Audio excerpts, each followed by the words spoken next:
더 뉴스 2부 시작합니다. 국민의힘 새 비대위가 공식 활동을 시작하면서 당 정상화에 속도를 내고 있습니다. 가처분 신문에 출석한 이준석 전 국민의힘 대표는 순탄하게 진행될 거라면서 가처분 결과에 대한 자신감을 내비쳤습니다. 미국 소비자 물가 충격과 그에 따른 뉴욕 증시 급락 여파로 국내 금융시장도 출렁이고 있습니다. 코스피와 코스닥은 장 초반 2% 넘게 떨어졌다가 낙폭을 줄이고 있습니다. 오늘 0시 기준 코로나19 신규 확진자가 어제보다 3만 6천 명 급증한 9만 명대로 집계됐습니다.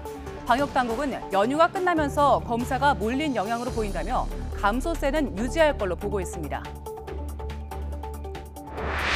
북한의 대외 선전 매체가 이산가족회담을 제안한 통일부에 대해 동족 대결부 등의 표현을 쓰며 강하게 비판했습니다.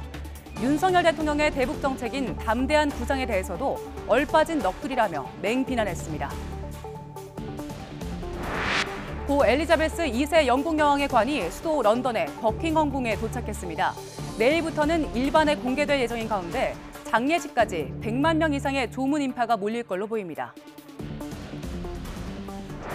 우크라이나가 하르키우 등 러시아에 뺏겼던 영토를 회복하는 곳이 늘고 있습니다. 미국은 조만간 우크라이나에 무기 체계를 추가로 지원하기로 했습니다.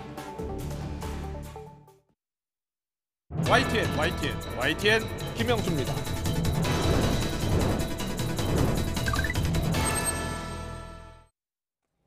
더 정치 시작하겠습니다. 결국 또 법원으로 가게 됐습니다. 1차 가처분 신청으로 주호영 비대위를 무력화했던 이준석 전 대표. 이번 3차 가처분은 정진석 비대위의 출범 근거인 당헌을 정조준했습니다. 국민의힘은 기각을 자신하고 있지만 이 전 대표는 1차 때와 마찬가지로 무효라고 주장하고 있습니다. 정진석 비대위원장은 오늘도 법원에 현명한 판단을 요청했지만 이 전 대표 측은 법원이 큰 고민 없이 판단할 것이라면서 인용을 자신하고 있습니다. 정진석 비대위의 효력을 따지는 4차 가처분 신청 신문은 28일입니다. 또 법원으로 간 국민의힘 비대위의 운명은 앞으로 어떻게 될까요? 두 사람의 말을 차례로 듣고 더 정치 풀어가겠습니다. 오늘 가처분 심리 같은 경우에는 어차피 지난 가처분에서 법원에서 일정 판단을 내린 부분에 대해서 불복하는 것에 대해서 다루는 것이기 때문에 순탄하게 진행될 것으로 믿고 있습니다. 아무래도 이번에 당원 개정안이라고 하는 것이 결국에는 소급된 상황에 대해 가지고 이야기하는 것이고 처분적인 어떤 당원 개정이기 때문에 저는 법원에서 이것은 큰 고민 없이 판단할 수 있을 것이라 생각합니다. 그리고 저희 또 당의 율사들이 어저께 또 모여가지고 탄탄하게 법리 검토를 끝냈고 내일 심리에 당당하게 임할 것이고 그동안 법원이 우려했던 소위 말해서 비상 상황에 대한 또 최고위의 기능 상실 부분의 모호성이 완전히 해소됐다라고 저희들은 보기 때문에 기각 판단을 자신하고 있습니다. 네, 지금 들으신 것처럼 과연 법원은 누구의 손을 들어줄까요? 정진석 비대위의 운명을 좌우할 것 같습니다. 국민의힘은 기각, 이준석 전 대표는 인용을 주장하고 있습니다. 민주당 이재명 대표는 야당 탄압과 정적 제거에 국가 역량을 소모하지 말라, 민생 개선에 힘을 쓰라라고 비판하고 나섰는데요. 오늘의 전국 현안은 전주혜 국민의힘 의원, 신현영 더불어민주당 의원과 함께하겠습니다. 어서 오십시오. 안녕하세요. 반갑습니다. 안녕하십니까. 국민의힘 정진석 비대위의 운명이 이제 곧 법원에 의해서 결정이 될 것 같은데 전주혜 의원님은 또 비대위원 되셨네요? 네, 그렇게 됐습니다. 네. 일단 오늘 법원 갔다 오셨다면서요. 변론도 하시고요. 남부지법 재판에 다녀왔습니다. 제가 이준석 대표가 지금까지 4개의 가처분을 신청을 했는데요. 그중에 2차 가처분이 그러니까 지난 9월 5일 이제 1차 비대위원들을 상대로 주호영 비대위원들을 상대로 한 이 직무정지 가처분이었거든요. 그래서 그거에 아직 취하되지 않은 상태라 취하할 것으로 알려졌는데 제가 그래서 피신청인 본인으로 오늘 법원에 출석해서 변론도 하고 왔습니다. 그렇군요. 예. 오늘 변론에서 어떤 주장을 펴셨습니까? 가장 이제 중요한 거는 그 당원 당규 그 개정 효력 정지 그 부분인데요. 그러니까요. 예. 이제 저희는 그 부분에 있어서 당원 당규라는 것은 어떠한 그런 누구를 위해서 바꾸는 것도 아니고요. 예, 이번에 그 법원에서 이제 또 문제됐던 최고위 기능 상실이랄지 아니면 비상 상황이라는 좀 모호성을 좀 구체화하고 그리고 또 저희가 이번에 인용 결정 나고 보니까 좀 그 비대위의 어떤 요건이나 예. 뭐 이런 것이 조금 더 이제 미비한 부분이 있어서 이제 그런 부분까지 같이 이제 고친 것이죠. 그래서 그렇군요. 예. 그런 면에서 이 당원 당규라는 것은 일반적으로 이제 당원들에게 그 적용되는 규범이기 때문에 그런 것까지 고치지 말아라. 이렇게 전직 당대표라도 할 권한은 없다고 생각합니다. 그렇군요. 그래서 이제 그런 부분에 대해서 이제 뭐 신청인과 피신청인 측에 예. 이러한 논리 봉박이 있었습니다. 그리고 그렇군요. 하나는 예. 이준석 당대표가 지금 전 당대표가 지금 당원권 정지 상태 아닙니까? 네. 그런데 이제 이 당원 개정과 관련해서는 사실 당원으로서의 권리로서 신청을 할 수가 있는 것이죠. 그런데 지금 이제 정지 상태고 그 국민의힘 그 당원에 보면 네. 그 2조에 보면 어떤 그런 당의 처분에 대해서 이의를 제기를 할 수 있는 게 당원의 권리예요. 그래서 이 당원 개정도 결국은 뭐 상임 전국이나 전국위원회의 의결을 걸친 것이기 때문에 예. 그러한 당의 처분에 대한 이의 신청은 결국은 당원의 권리를 가진 사람이 할 수 있는데 현재 당원권이 정지가 돼 있어서 그런 면에서 이준석 전 당대표는 당원권이 정지된 상태에 있기 때문에 신청이 적격이 없다. 이제 그러한 주장도 저희가 오늘 법정에서 펼친 바 있습니다. 네, 과연 이 재판부가 1차 가처분 신청 주호영 비대위 가처분 신청 네. 때는 이제 이준석 전 대표의 손을 들어준 그 재판부가 또 네. 심리를 하는 거잖아요. 네. 예. 그래서 이준석 전 대표는 형식보다는 내용이 중요하기 때문에 당원 개정도 결국은 내용을 바꿀 수는 없다. 이렇게 주장하고 있는 거죠. 예. 내용을 바꿀 수 있는 거죠. 이게 당원이라는 게 무슨 뭐 불고지순한 그러한 바꿀 수 없는 뭐 이런 것은 아닌 것이고요. 예. 어떠한 그런 바꿔야 될 뭐 무슨 상황이 생겼다 할지 미비점이 발견되면 그거는 충분히 바꿀 수가 있습니다. 당원의 내용이라기보다는 그 비상 상황을 규정함에 있어서 당원 개정을 통해서 비상 상황을 바꿀 수 없다. 이렇게 주장하고 있는 것 같아요. 그런 이제 그 신청인 측의 주장일 뿐이죠. 예, 왜냐하면은 국민의힘은 이준석에 의한 이준석을 위한 당이 아닙니다. 예. 국민에 의한 국민을 위한 정당입니다. 그렇기 때문에 일반적으로 규범할 수 있는 것은 모두 다 그것은 고칠 수가 있는 것이죠. 그리고 그게 예. 독단적으로 고치는 게 아니라 상임정국위와 전국위원회의 의결을 거쳐서 하지 않습니까? 그런데 예. 오늘 신청인 측에서 무슨 얘기까지 하냐면 비대위 이거 고치는 거는 무슨 전국위원회 의결이 아니라 예. 전당대회 의결을 거쳐야 된다. 이렇게 당원 단계도 없는 그런 주장을 하더라고요. 오늘요? 오늘 신문 때? 저희가 예. 당원을 고칠 수 있는 방법이 두 가지인데 전국위원회 의결을 거치거나 전당대회 의결을 거치거나 네. 두 개 중에 하나입니다. 태길적입니다. 그런데 이 정도의 뭐 당원 당규 개정은 이거는 오히려 전당대회에서의 의결을 고쳐야 된다. 이것은 굉장히 독단적인 주장이거든요. 그만큼 어떠한 그런 당원이라고 하더라도 네. 당원 개정을 지금 효력 정지해달라. 사실 당원을 고치는 것은 이것은 정치적 행위이고 네. 그 내용 자체에 심각한 그런 절차적 하자랄지 아니면은 그 내용 중에 뭐 사회상규나 아니면은 반사회적 뭐 법률 질서를 한달지 뭐 이러한 아주 위헌적인 내용이 있지 않은 한은 네. 이거는 정당의 자율성에 충분한 범위 내에 있는 것입니다. 그런데 이제 그것조차 하지 말라는 것은 그럼 앞으로 그러면 뭐 민주당의 신현영 의원도 나왔습니다만 예. 당원 당규 고칠 때 그러면 그 뭐 정당이 법원의 사정 검열을 받아서 고쳐야 되느냐 그런 예. 논리이기 때문에 그것은 저희가 수긍할 수가 없는 것이죠. 그렇군요. 신현영 의원님은 뭐 야당 의원이십니다만 지금 이준석 전 대표 가처분 신청하고 지금 뭐 1차 때는 인용되고 지금 3차 가고 또 4차도 있습니다. 가처분 신청이요. 어떻게 보고 계세요? 그러니까 이런 국민의힘의 이 내용에 대해서 국민들이 상당한 염증을 느끼고 계신다. 지금 상황에서 뭐 몇 차까지 가처분 신청이 될지는 모르겠는데요. 예. 계속되는 이 권력 다툼의 싸움 속에서 정리가 안 되고 있는 모습에 대해서 네. 과연 국민들께는 어떤 희망과 그런 정치의 모습으로 비춰질 것이냐에 대해서는 국민의힘의 모든 사람들이 다 반성을 할 필요가 있다는 생각이 들고요. 예. 결국에는 1차 가처분 신청됐을 때도 기각되지 않을까라는 예측들이 상당히 있었는데도 불구하고 사실은 인용이 됐습니다. 네. 그만큼 법원에서는 이것을 1차, 2차, 3차를 단절적으로 보면서 법원의 법리를 판단할 것이냐, 아니면 지금 2차는 논의로 한다 하더라도 3차 가처분과 네. 4차 가처분을 지금 지속하고 있는 상황에서 1차에서의 국민의힘이 발생시킨 가짜 비상 상황, 네. 그리고 이것을 이준석 당대표를 내보내고 새로운 비대위가 생기는 주호영 비대위, 그리고 이제는 정진석 비대위까지 이 일련의 과정이 과연 정당법이나 정당의 네. 대응이 민주주의인 것이냐에 대한 법원의 판단을 할 것이기 때문에 예.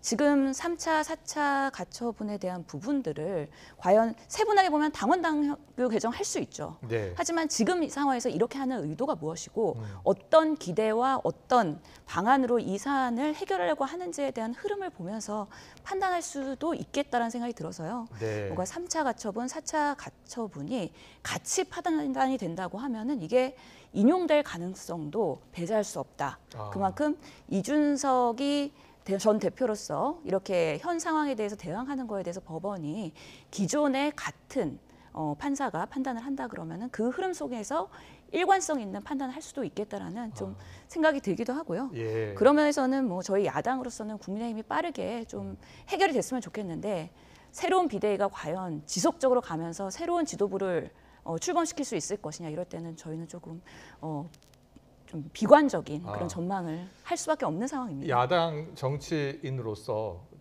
지금 정진석 비대위원장은 법원이 사법 자제의 선을 지켜야 한다. 그러니까 지나치게 정당의 활동을 제약하고 있는 것이다라고 비판을 했거든요. 이런 비판에 대해서는 어떤 생각이세요?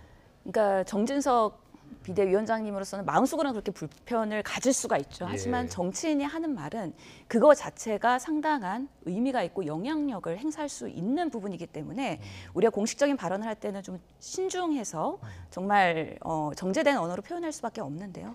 그런 면에서 우리나라의 삼권 분립, 그래서 사법부의 판단과 입법부의 판단, 이거는 독립적으로 존중이 되어야 되는데 예. 항상 우리가 어떤 사법부의 판단이나 그 결정을 얘기할 때 그런 부분에 있어서의 불신을 조장하거나 아니면은 압력이나 영향을 줄 수 있는 발언이라는 우려되는 지점이라는 면에서는 꼭 이런 발언을 공식적으로 표출하셨어야 되나 하는 좀 문제점을 저는 지적하고 예, 싶습니다. 민주당에서는 이번 3차 가처분은 인용보다는 기각보다는 인용, 어떤 가능성이 더 높다고 보고 있나요? 글쎄요, 저희가 의원들 주변 분들은 뭐라고 하세요? 하는 거 어렵죠. 예측하는 거 예. 어렵죠. 저희도 사실은 전당대회 때 당원 당규 개정하면서 예. 또 새로운 지도부를 맞이하기도 했거든요. 그래서 네. 정당은 당원 당규를 개정을 할 수 있다는 면에서 그 자체로는 문제가 없을 수 있는데 네. 저희가 봤을 때 4차 가처분은 이제 정진석 비대위에 그렇습니다. 대한 가처분이기 때문에 예. 이것과 같이 병합해서 심리한다 그러면 그 결과가 꼭 국민의힘의 지금 비대위가 바라는 방향대로 안 될 가능성도 있다라는 예측도 나오고 전주의 있는 비대위원께 상황입니다. 여쭤봐야 될 것 같은데, 전주 의원님. 네. 일단 이게 3차잖아요. 오늘이 네. 3차 가처분 신청 신문이 있었고 28일 날은 정진석 비대위에 대한 효력정지 가처분 신청도 신문이 있잖아요. 네. 일단은 이번 3차의 인용 여부와 상관없이 4차는 좀 별개로 봐야 되는 겁니까? 그렇진 않고요. 이제 오늘 재판부에서도 3차 가처분이 오늘 신문이 종결된 게 아닙니다. 그렇죠. 법률 용어로 이제 속행이라고 하는데요. 그래서 9월 28일에 4차 가처분과 같이 두 개 사건을 심리를 하기로 했습니다. 그렇군요. 그리고 재판부에서도 예. 이 두 개의 가처분은 연관성이 있다. 이제 이렇게 말씀을 그렇게 하셨기 했습니까? 때문에 아. 네, 그래서 저희로서는 아마 같은 결론이 나지 않을까. 그러니까 그렇군요. 3차가 기각이 되면 4차도 기각. 예. 왜냐하면 새로운 당원 당규에 따라서 저희가 새로운 비대위를 출범을 시킨 것이기 때문에 네. 그래서 3, 4차가 그렇다고 하면은 같은 결론 나기가 그렇다면요. 쉽지 않을까 그렇게 예측하고 어제 있습니다. 국민의힘이 정진석 비대위원장 효력정지 네. 가처분 신청을 연기해달라고 요청했잖아요. 그게 이제 4차 가처분이죠. 그러니까 그걸 네. 왜 연기한 거예요? 병합해서 하지 않고? 왜냐하면은 이건 굉장히 이제 합리적인 이유인데요. 아 예. 이제 오늘 11시에 그 4차 가처분 기일 지정이 됐는데요. 그렇죠. 예. 어제 그 신청서를 저희가 받아본 게 어제 한 10시 반 정도였습니다. 이준석 분량이 상당히- 이준석 전 대표는 왜 미리 받아볼 수 있는 걸 늦게 받아봤느냐라고 이야기하던데. 송달을 통해서 받는 거죠. 그게. 그래서 저희가 정상적으로 받은 것이 10시 30분에 받았고 예. 그 양도 상당히 방대하고 저희로서는 또 여러 가지 쟁점이 좀 추가 쟁점들이 있기 때문에 그렇군요. 저희가 대리인을 아직 선임한 상태도 아니고요. 그래서 뭐 그런 경우에 통상적으로 변경 신청을 많이 합니다. 그리고 재판부에서도 준비할 시간이 촉박하다는 저희의 이유가 당연히 설득력이 있었기 때문에 2주 후로 그렇게 연기를 한 것이죠. 지난 조영 비대위 1차 가처분 신청이 3주 만에 나왔거든요. 그렇다면 이번 3차, 4차 가처분 신청은 언제쯤 나올까요? 일단 28일 날 신문이 있어야 되니까 그 이유가 되겠네요. 예. 그러니까 9월 28일에 이제 신문은 종결될 거라고 생각을 예. 하고 있고요. 뭐 그렇다고 하면 저번 가처분 결정 같은 경우는 이제 신문 종결을 하고 일주일 조금 지난 시점에 나왔던 걸로 제가 그렇게 기억을 하고 있습니다. 그래서 뭐 빠르면 10월 뭐 첫째 주 아니면 늦어도 이제 10월 둘째 주 통상 뭐 1, 2주일 안에 재판부에서 결정을 하는 것이 통상례이기 때문에 10월 첫째 주나 둘째 주 정도 결론을 내릴 것으로 전주 의원님 예측하고 판사 있습니다. 출신이시잖아요. 네. 1차 가처분 신청 때 인용이 됐잖아요. 네. 그때도 혹시 기각될 것으로 예상하셨나요? 좀 저희 당에서는 예. 그렇게 봤었죠. 근데 그때하고 지금 3차, 4차 가처분 신청 때하고 달라진 것은 당원 개정한 부분이잖아요. 좀 구체적으로 비상 상황을 좀 규정할 수 있는. 네. 이걸로써 분명히 이제 이준석 전 대표가 제기했던 그 가처분 신청 기각될 가능성이 높다고 보고 있는 겁니까? 그러니까 아까 이제 말씀드린 네. 것처럼 당원 당규라는 것은 뭐 누구를 뭐 배제하기 위한 이런 목적이 아니고 예. 통상적으로 이루어지는, 그리고 오히려 1차 그 가처분 결정에서 나왔던 내용을 어느 정도 저희가 수용을 해서 법원의 어떤 판단을 좀 존중을 해서 네. 그래서 그러한 불명확성을 저희가 구체화한 것이다.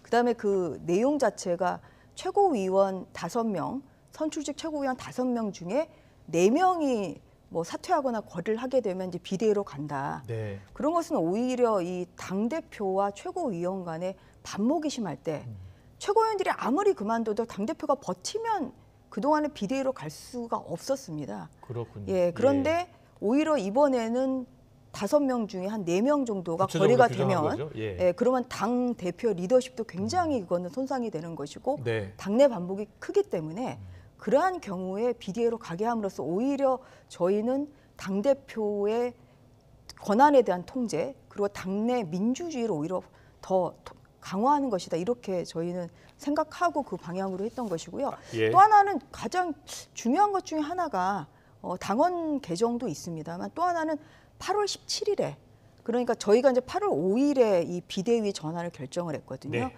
근데 그 이후에 나온 굉장히 중대한 사전 변경이 8월 17일에 정미경 최고위원, 선출직 최고위원 중에 한 분이시죠.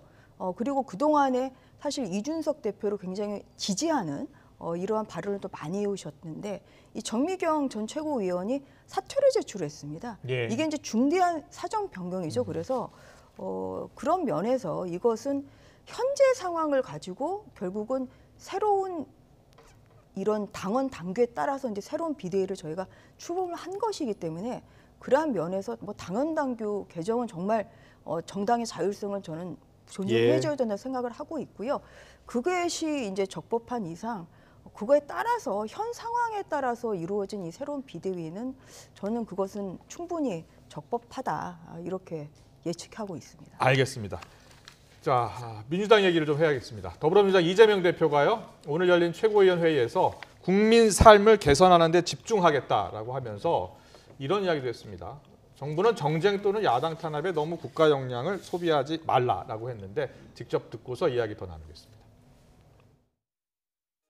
모든 정치는 국민을 향해야 하고 또 모든 정치의 목적은 국민의 삶을 개선하는 것입니다. 대리인으로서 충직하게 국민의 삶을 개선하는 데 집중하겠다는 말씀을 드리고 정부도 정쟁 또는 야당 탄압 또 정적 제거 이런 데 너무 그 국가 역량을 소모하지는 마시고 국민의 삶을 개선하는 민생 개선 또 한반도 평화 정착 또 대한민국의 경제 산업 발전 여기에 좀 더 주력해 주시기를 다시 한번 당부드립니다. 네, 이재명 대표는 대표가 된 이후로는 자신의 사법 리스크와 관련해서는 언급을 자제했었는데요. 사실상 자신의 사법 리스크 관련한 이야기를 한 것 같습니다. 야당 탄압, 정적 제거 여기에 너무 국가 역량을 소모하지 말라 이렇게 이야기했는데 신현영 의원님 예. 그런 뜻으로 읽히죠? 예. 예, 그래서 두 가지 키워드인데요. 네. 야당 탄압 그리고 국가 역량을 어디에 우리가 쏟을 것이냐. 네. 이 두 가지를 동시에 이야기한 겁니다. 그래서 오늘 이재명 대표의 모두 발언은 사실 일부만 나왔기 때문에 간단히 말씀을 드리면 예. 이 외에도 민생과 경제에 대한 국민의 지금 상황, 대한민국이 나아갈 방향에 대해서 많이 얘기하셨습니다. 예. 예를 들어서 오징어 게임에 대한 K문화 콘텐츠에 대해서 지원과 네. 발전에 대해서도 얘기하시고요. 미국의 그런 반도체나 전기차 이런 분의 자국 보호에 대해서 우리의 외교와 안보는 어떻게 역량을 대응해야 되느냐. 예. 그리고 북한의 그런 핵에 대한 위기, 그리고 윤석열 대통령의 미국 순방에서의 그런 외교적 역량을 발휘하시기를 당부하는 이야기들 네네. 등 여러 가지 우리 민생 경제에서 당면한 부분에 있어서의 야당의 역할 플러스 여당과 대통령의 요청하는 부분들을 길게 얘기긴 하셨는데 네. 결국에는 이제 언론에 나갈 수 있는 제한된 거는 야당 탄압 예. 그리고 국가 역량이었던 것이죠.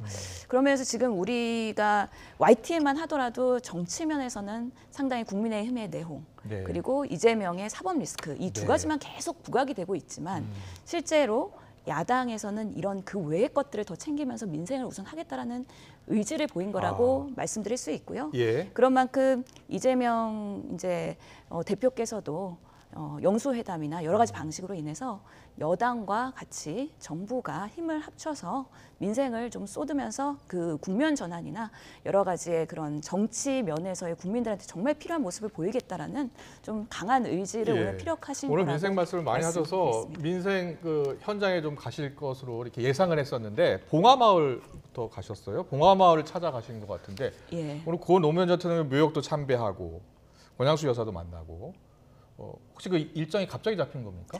지금 대표님의 일정들은 네. 빠르게 잡히는 경우들이 아, 있습니다. 예, 예. 그래서 뭐 장기적인 그런 일정들도 있긴 하지만 급하게 잡히는 일정들도 있다는 말씀드리고 싶고요. 네. 문재인 대통령 이제 평산마을도 방문을 했고 그렇죠. 또 노무현 대통령 정말 우리 당에서는 그리고 김대중 대통령 이 세 예. 분의 대통령에 대해서는 그 정신을 우리가 기려야 된다라는 다시 한 번의 그런 메시지가 될 수도 있고 네. 또 이런 봉화마을에서의 그런 노무현 대통령의 정신을 우리가 받아서 정말 민생에서의 우리 국민들이 원하는 정치를 하면 좋겠다라는 예. 간접적인 메시지가 나가지 않았을까 싶습니다.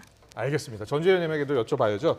전주 의원님, 이재명 대표가 야당 탄압, 정적 제거 이런 데 너무 국가 역량을 소모하지 말라 네. 이렇게 이야기했거든요. 네. 어떤 배경이 있다고 보세요? 범죄인을 수사하는 거는 그런 검찰과 경찰이 당연히 해야 될 것이죠. 예. 국가 역량을 모든 역량을 지금 이재명 대표 그 수사에 쏟아붓는 건 아니지 않습니까? 예. 경찰과 검찰이 수사를 하고 있는 것이고요. 그리고 윤석열 정부는 대통령실에 민정수석이 없습니다. 예. 그렇기 때문에 뭐 대통령께서 후보 시절에도 어떤 그런 뭐 수사에 전혀 관여하거나 지시하지 않겠다고 말씀하시고 실천하고 계십니다. 예. 이거는 뭐냐면 이제 그동안 뭉개져 왔던 뭐 성남 FC 후원금 사건을 현재 윤석열 정부 들어선 게 아니죠. 대장동 사건 마찬가지입니다. 예. 백현동 사건 다 마찬가지로 문재인 정부 시절에 시작했던 그런 수사들입니다. 네. 그러면 이게 야당 대표가 돼서 그러면 이것을 그냥 봐주기 하고 중단해야 됩니까? 그야말로 이것은 그렇게 생각을 한다면 그것은 정말 치외법권, 이거 법위에 군림하겠다는 이러한 오만한 발상이라고 생각합니다. 예. 그렇기 때문에 법인 만인 앞에 공평한 것이고요. 그리고 범죄인을 수사하는 것이 이것이 검찰과 경찰의 본연의 임무입니다. 그리고 이 경찰과 검찰은 그런 본연의 임무를 지금 제대로 하고 있기 때문에 예. 이것을 가지고 어떤 정적이다. 누구의 정적입니까? 그게 본인을 너무 이렇게 과대평가하시는 것 같아요. 야당에서는 그래서 내가 하면은 적폐 수사고 상대방이 하면은 정적 탄압이냐. 사실 이것은 저희가 그동안 여러 차례로 비판해왔던 내로남불식의 네. 이러한 좀 행태다. 그래서 저는 오히려 떳떳하시면 뭐 수사기관에 가서 뭐 정확히 소명을 하시고 뭐 이러면 당연히 뭐 억울하다고 하면은 기소가 안 되는 것이 정상적인 법치 국가죠. 네. 예, 그렇게 생각하고 있습니다. 이재명 대표 같은 경우에는 지난주에 이제 선거법 위반 혐의로 기소가 네. 되지 않았습니까? 여기에 성남 FC 후원금 의혹과 관련해서도 제3자 뇌물 공여 관련해서 검찰 수사를 이제 받게 된 거잖아요. 근데 이게 1년 전, 그러니까 지난해 8월 수사 때는 분당경찰서가 수사를 했고요. 그 당시 때는 혐의 없음으로 불송치했고 증거 불충분이라고 해서 이제 수사를 더 이상 하지 않았던 건데 이제 검찰이 다시 이제 올해 2월에 수사를 시작했습니다. 보완 수사를 했고요. 그래서 이게 정권이 바뀌어서 그런가? 근데 민주당에서는 그렇게 보고 있는 겁니까? 지금 뭐 법 앞에서는 많이 평등하다라는 거에 대해서 민주당도 동일하게 생각하고 있습니다. 그래서 수사 받을 건 수사하고 수사 받고 소명할 건 소명하고 또 그것에 대해서 또 국민들한테 명백하게 밝히는 거는 민주당으로서도 동의하는 부분입니다. 하지만 그 최근에 여론조사 하나 말씀드려야 될 것 같은데요.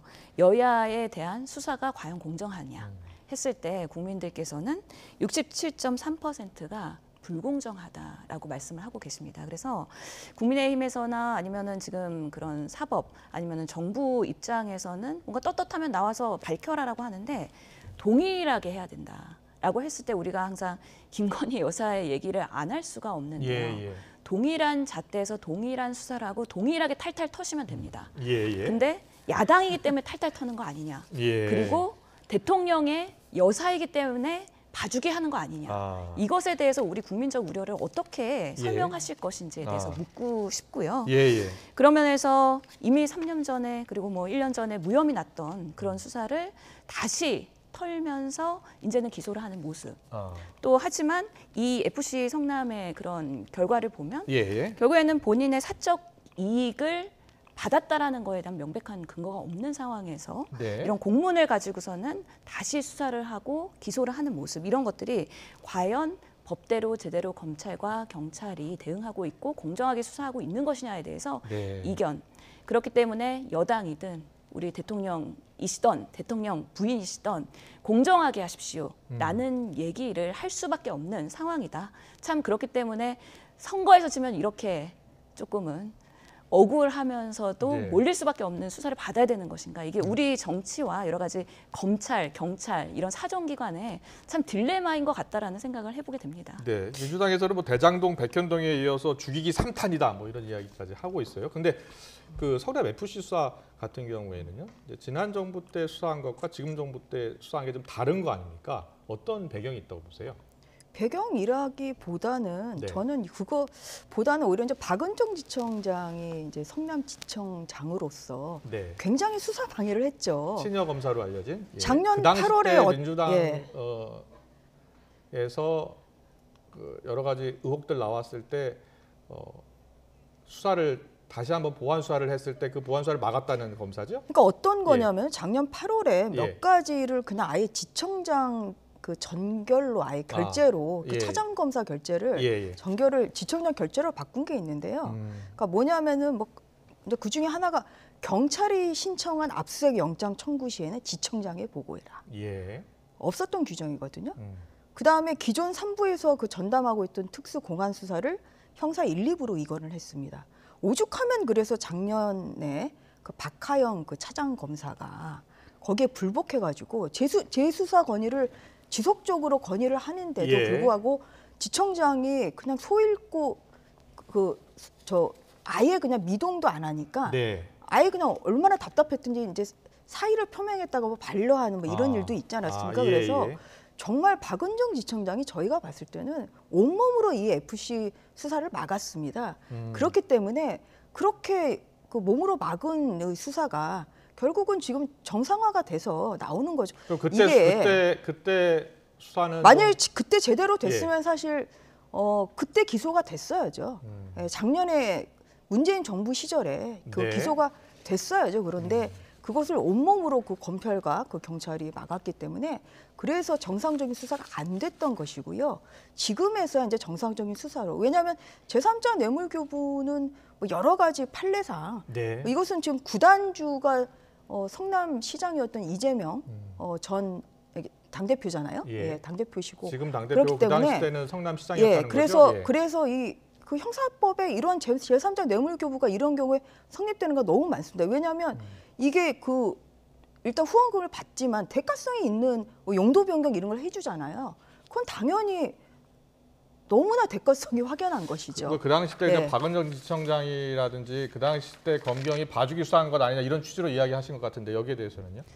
공정하게 수사하시면 됩니다. 그래서 저희가 이거를 수사하지 말라는 건 아니고요. 예. 다만 그 당시 성남 FC에서 결국에는 국민의 세금으로 운영되는 그 공공 FC 아닙니까? 예. 그런 면에서의 광고비 후원을 받았고 그리고 사실은 뭐 두산 같은 경우에도 20년 이상 병원 부지로 방치를 하다가 상업 용도로 변경을 한 것인데 네. 이런 부분을 연결고리를 만들어서 억지 수사하는 거 아니냐라는 부분에 있어서 왜 이 건만 이렇게 집요하게 검찰이 계속 수사를 하면서 탈탈 털어야 되느냐에 대해서 예. 이 부분에 대한 국민적인 또는 그 박은정 검사에 대한 여러 가지 그 현상에 대해서의 네. 이견이 있는 것이죠. 그래서 저는 뭐 법에 대한 그런 디테일한 것까지 제가 예. 말씀드릴 수는 없다고 생각하지만 과연 이런 방식이 정당한 것이냐 그리고 야당 대표한테 이렇게 하는 것이 결국에는 국민의힘이나 아니면 윤석열 대통령이 지금의 지지율을 극복하기 위해서 야단 탄압을 하면서 뭔가 더 정치적으로 공세를 하는 거 아니냐 딱 오해받기에 매우 좋은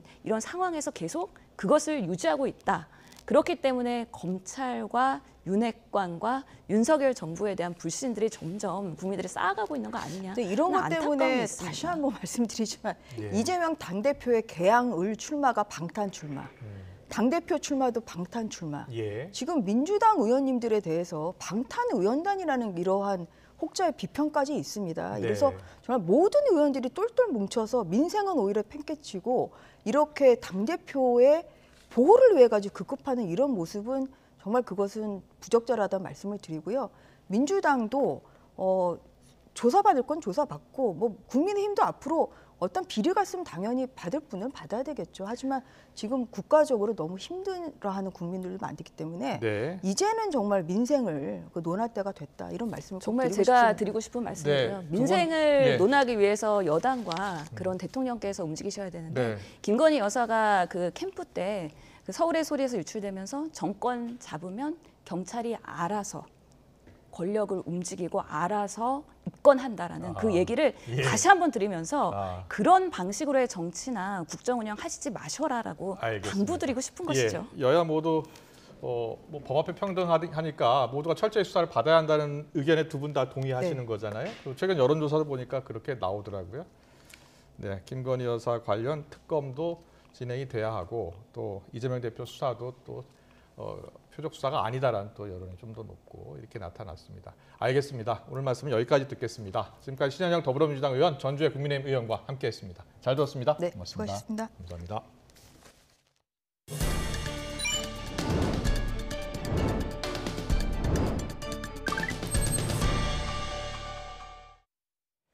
미국의 8월 소비자 물가지수가 전년 동월 대비 8.3% 상승한 것으로 나타났습니다. 이런 가운데 조 바이든 미국 대통령은 인플레이션 감축법 입법 행사까지 열면서 인플레가 가정의 부담을 낮추고 물가를 잡는 역할을 할 거라고 강조했는데요. 자국산 전기차에만 보조금을 주는 것을 주요 치적으로 거론해서 우리 정부 입장에선 우려가 커지고 있습니다. 강태욱 기자의 보도입니다. 미국 백악관이 인플레 감축법 입법 행사까지 열었습니다. 집권 민주당에게 중간 선거를 앞두고 가장 골칫거리는 원자재값 상승 등 우크라이나 전쟁으로 촉발된 물가 상승. 인플레를 낮출 단초가 될 수 있는 법인 만큼 홍보를 마다할 이유가 없습니다. 바이든 대통령은 한국과 EU 등 동맹의 타격은 아랑곳하지 않고 미국산 전기차 보조금 조항을 주요 치적이라고 목소리를 높였습니다. Exactly 4 weeks ago today, I signed the Inflation Reduction Act into law, a single most important legislation passed in the Congress to combat inflation and one of the most significant laws in our nation's history, in my view. 특히 법 통과로 미국에서 만들어진 전기차를 사는 사람에게는 7,500달러의 보조금이 지급된다고 강조했습니다. 에너지값 등 미국 가계 부담을 낮추고 시간이 걸리겠지만 물가도 잡을 것이라고 설명합니다. Folks, we're going to lower prescription drug costs, lower health insurance costs, lower energy costs for millions of families. 하지만 전기차 보조금의 경우 전기차를 전량 국내에서 생산해 수출하는 현대차의 피해가 불가피한 상황입니다. 여기에 미국 정부의 지원을 받는 기업이 중국의 첨단 반도체 공장을 건설하지 못하도록 하면서 미국 내에 짓게 하겠다는 것도 걸림돌입니다. 우리 반도체 산업에 미치는 영향이 적지 않기 때문입니다. 이렇듯 바이든 정부가 미국 제조업 부활에 목소리를 높일수록 주력 수출 산업에 타격이 불가피한 우리로서는 걱정이 클 수밖에 없습니다. YTN 강태욱입니다. 우리나라와 미국 기준금리가 역전됐지만 지난달에도 외국인 투자자들은 국내 주식을 사들인 걸로 나타났습니다. 한국은행 자료를 보면 지난달 외국인의 국내 주식 투자 자금은 30억 2천만 달러, 우리 돈 4조 원가량의 순유입을 기록했습니다. 외국인 주식 자금은 지난 2월부터 6월까지 5개월 연속 빠져나갔지만 지난 7월 순유입으로 돌아섰고 2달째 유입 기조를 이어갔습니다. 원청의 사용자 책임을 강화하고 노동조합 쟁의 행위에 대해 무분별한 손해배상 소송을 금지하는 노란봉투법 제정을 추진하기 위해 노동시민단체 80여 개가 모였습니다. 이들은 헌법에 보장된 노동 3권을 기업이 손해배상과 가압류 등으로 침해하고 있다며 법안 마련을 촉구했습니다. 직접 들어보겠습니다. 손해배상은 노동조합을 파괴하는 것임을 대우조선하청 노동자들 투쟁을 통해 확인할 수 있었습니다. 손해배상은 노동자들의 요구를 깡그리 무시하고 모든 것을 빨아들이는 블랙홀임을 하이트진로 화물 노동자들 투쟁을 통해 확인했습니다. 노조법 2조의 개정을 통해 노동자의 노동 조건에 영향력을 가진 원청이 사용자로서 책임을 지게 해야 한다. 노조법 3조의 개정을 통해 노조 활동에 대한 손해배상을 금지하도록 해야 한다. 운동본부는 올해 말까지 국회가 노조법 2조, 3조를 개정할 것을 요구한다. 11호 태풍 흰남노로 침수 피해를 본 포스코 포항제철소의 공장 정상화를 위해 광양제철 직원과 가정용 드라이기까지 동원됐습니다. 포스코 포항제철소 에너지부 전력계통 섹션 직원 30여 명은 정전으로 공장 가동이 중단되자 용광로 재가동을 위해 가정용 드라이기 수십 대를 공수해 건조 작업에 나섰습니다. 전력 복구 작업을 위해 광양제철도 에너지부 전력계통 섹션 직원들이 포항으로 달려와 힘을 보탰습니다. 제11호 태풍 흰남노로 인해 10개 시도에서 208개 학교와 교육기관이 피해를 본 것으로 집계됐습니다. 교육부는 산사태나 교실 침수와 누수, 지붕재 탈락 등 피해가 접수됐고 피해가 큰 경북 포항 3개 학교에 재해대책 특별교복은 46억 9,300만 원을 우선 지원한다고 밝혔습니다. 영국 정부가 19일 엘리자베스 2세 여왕의 장례식에 러시아와 벨라루스, 미얀마 등 3개국을 초청 대상에서 제외했다고 BBC 방송이 보도했습니다. BBC는 영국이 러시아의 우크라이나 침략을 앞장서 비판한 만큼 전쟁을 일으킨 러시아와 이에 적극적으로 동조한 벨라루스에는 장례식 초청장을 보내지 않았다고 해설했습니다. 19일 장례식에는 한국과 미국, 프랑스 정상을 포함해서 고위 인사 500여 명이 참석할 예정입니다. 일본도 아니고 국내 극우단체가 꾸준하게 소녀상 철거를 요구하고 있습니다. 연휴 기간에는 반일 단체와 충돌을 빚기도 했는데요. 위안부 문제는 노인을 앞세운 사기극일 뿐이란 이들의 주장이 어떤 근거로 하는 말인지 신지원 기자가 팩트체크했습니다. 추석 연휴 기간, 평화의 소녀상이 설치된 옛 일본 대사관 앞이 아수라장이 됐습니다.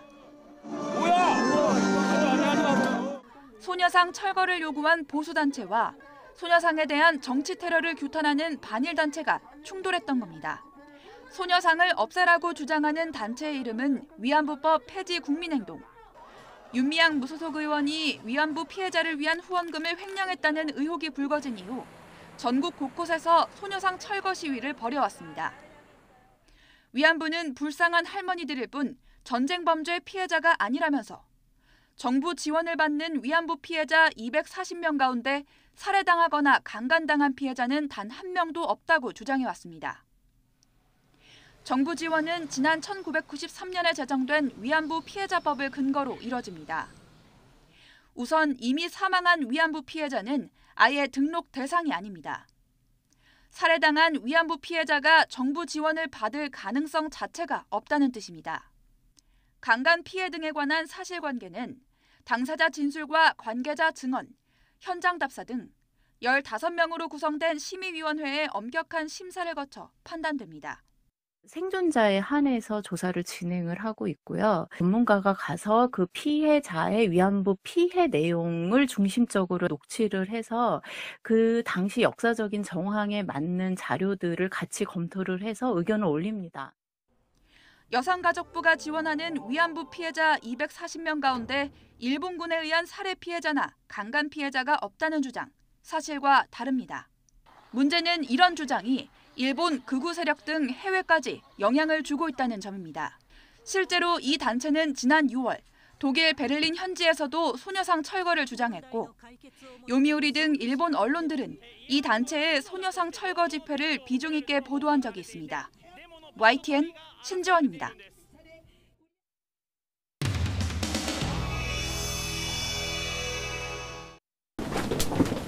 삼자 내부 개명이라고 했는데 그 부분에 대해서 어떤 입장 갖고 계신가요?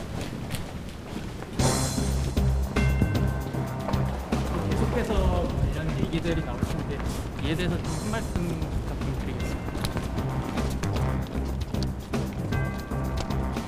조심하세요.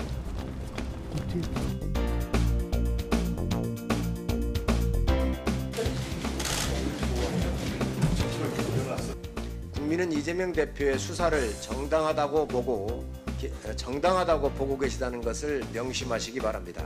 정치보복이라는 단어는 없다던 정권이 대통령 배우자 의혹엔 묻지마 무혐의로 일관하고 전 정권 수사와 야당 탄압에는 혈안입니다. 여당도 민심을 거스르지 말고 김건희 여사 특검을 당장 수용하기 바랍니다. 김건희 여사 특검법 신속 처리 안건 지정에 의원님은 협조하지 않겠다. 이제 법사위 위원이시잖아요, 그죠? 그래서 하지 않겠다고 밝혀졌는데 이유는 저는 민주당이 거대한 하나의 추석 전에 정치 쇼를 한번 펼쳐보고 싶었는데 뜻하지 않게 제가 조연을 할 수밖에 없는 상황이 된 거죠. 네. 캐스팅 보트니까 지금 벌어지는 일처럼 모든 정치 뉴스가 진짜 정치는 실종되고 법치 즉 정치부 뉴스 기자님들이 여의도 재미없고 서초동이 더 재밌으시대요. 그러니까 원래 조정은 의원 같은 경우는 뭐 민주당과 친척 아니겠습니까? 그럼에도 불구하고 이렇게 얘기하는 데는 그 이유가 있을 것이다라는 생각을 좀 해주셨으면 좋겠고요. 네.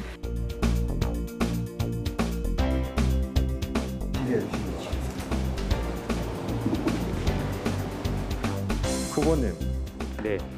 지금 우리 정치가 검찰의 볼모가 되고 있습니다.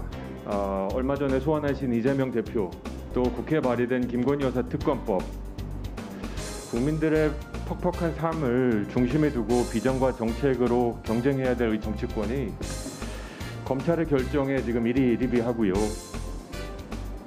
조금 전에 정점식 간사님께서 의사진행 발언을 하셨습니다. 저도 듣고 있자니 조금 답답한 생각이 듭니다. 솔직히 좀 불편했습니다. 위원장님과 국민의힘 간사님의 발언에 굉장히 저는 위축되고 부담이 되는 것 같습니다. 우리 위원장님이 뭐 입안에 반장님도 아니시고 담임 선생님도 아니시고 각 함상 헌신도 않습니다. 네? 그 정도 위축되지 않습니다. 아, 그러십니까? 주장이나 의견은 있을 수 있다고 생각이 되지만 그러나 조정식 의원님의 말씀에 좀 동의를 합니다. 조정훈 의원님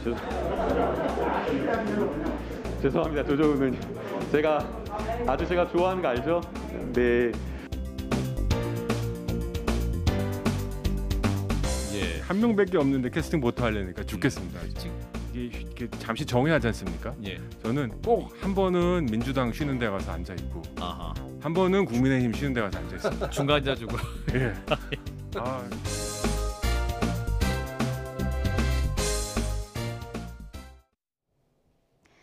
내륙을 중심으로 늦더위가 계속되고 있습니다. 오늘 서울의 한낮 기온은 27.9도로 어제보다 높았는데요. 반면 동해안 지역은 동풍의 영향으로 한낮에도 선선함이 감돌았고요. 밤까지 5mm 안팎의 비가 조금 내리겠습니다. 내일 내륙 지방은 대체로 맑은 날씨를 보이겠고요. 제주도는 태풍 무이파의 간접 영향으로 모레까지 비가 오락가락 이어지겠습니다. 내일 아침 기온은 오늘과 비슷하겠습니다. 내일 서울의 아침 기온은 21도, 대구도 21도, 부산은 22도로 출발하겠고요. 낮 기온은 오늘보다 올라서 일교차가 크게 벌어지겠습니다. 내일 서울의 한낮 기온은 29도, 대구는 27도, 광주는 무려 31도 선까지 크게 오르겠습니다.